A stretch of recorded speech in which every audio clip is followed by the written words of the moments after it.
Science यानी विज्ञान आधुनिक दुनिया के इस सफर में वैज्ञानिक तकनीकी का बहुत ही अधिक योगदान है।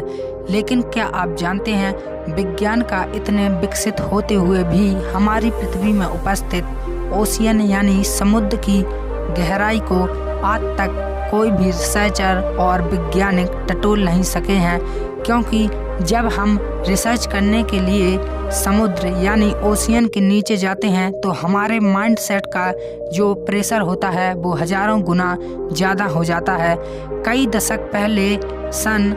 1980 के दशक में जब एक्सपेरिमेंट करने के लिए हमारे रिसर्चरों ने एक व्हीकल को भेजा तो वह व्हीकल पूरी तरह से कुछ दूरी पर जाने के बाद उसे एक बड़ी सी मछली या कहा जाए शार्क या किसी और अन्य जीव ने उसे तहस नहस कर दिया और वह रिसर्च बीच में ही रुक गई और उसमें इतने बड़े दांतों के निशान मिले जिससे यह सिद्ध होता है कि समुद्र में न जाने कितने खतरनाक और जानलेवा जीव उपस्थित हैं। इसलिए जब तक कि समुद्र की सतह को ओशियन यानी इसके रहस्य को नहीं सुलझाया जाता और इसमें उपस्थित कई पहाड़ इतने ज़्यादा हार्मफुल हैं कि हमारी रिसर्च में पाए जाते हैं और जो कि सैटेलाइट फोटो होती हैं। सन 1985 ईस्वी में जब हमारे वैज्ञानिकों ने एक्सपेरिमेंट व्हीकल को समुद्र की सतह से खोज करने के लिए भेजा तो यह कुछ ही दूरी यानी 11 किलोमीटर के अंदर जाते हुए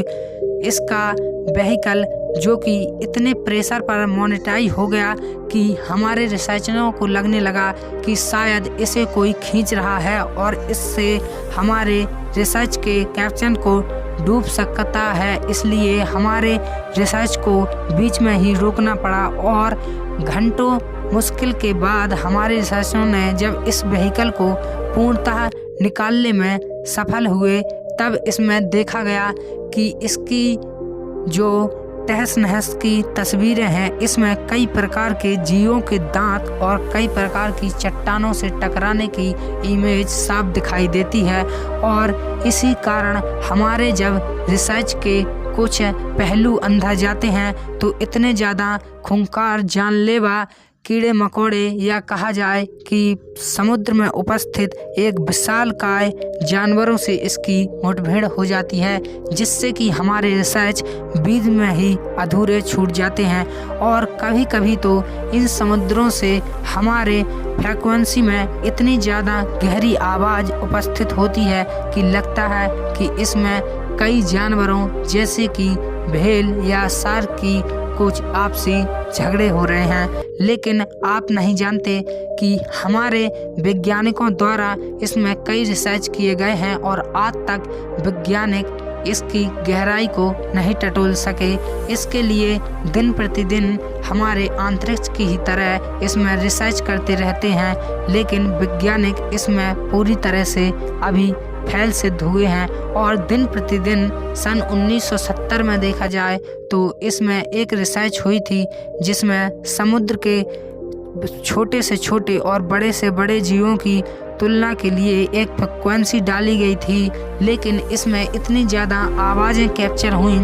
कि इस फ्रीक्वेंसी को पकड़ना वैज्ञानिक दौर में अभी समझो नामुमकिन सा है। इसमें एक ब्लैक होल की तरह एक ऐसी आवाज़ उपस्थित होती है कि वैज्ञानिक इससे बहुत ही ज़्यादा अभिव्यक्तित हुए हैं। सन 1977 ईस्वी में एक ऐसी फ्रीक्वेंसी प्राप्त हुई जो कि 6000 किलोमीटर दूर से हुई। इसे नेथलन डी मोसेर ओशियन एंड ऑटोमियल ओशियन कहा गया जिसके तहत इसमें एक इतनी तेज तर्राट की आवाज़ प्राप्त हुई कि इससे हमारा जो कि फ्रीक्वेंसी थी उसको चट्टानों के लड़ने या किसी भारी जानवर के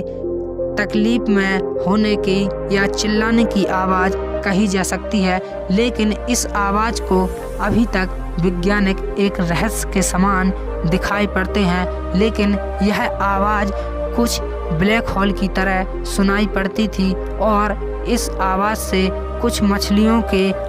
लड़ने या कहा जाए उनके दर्द से भरी दास्तां को बयां कर रहे थे। और इस तरह की वीडियो देखने के लिए हमारे चैनल को सब्सक्राइब जरूर कर लें।